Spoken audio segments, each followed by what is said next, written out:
खबर शामिल करते हैं शोबिस से। अदाकार फवाद खान की शानदार सालगिरह की तकरीब की वीडियो वायरल।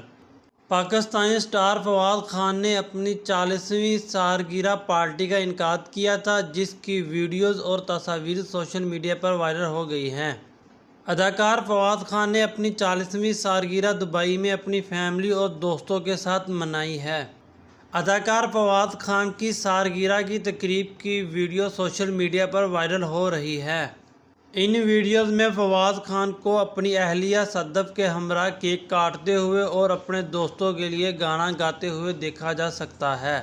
अदाकार फवाद खान की सालगिरह में पाकिस्तान शोबिज़ इंडस्ट्री की कई मशहूर शख्सियात ने शिरकत की।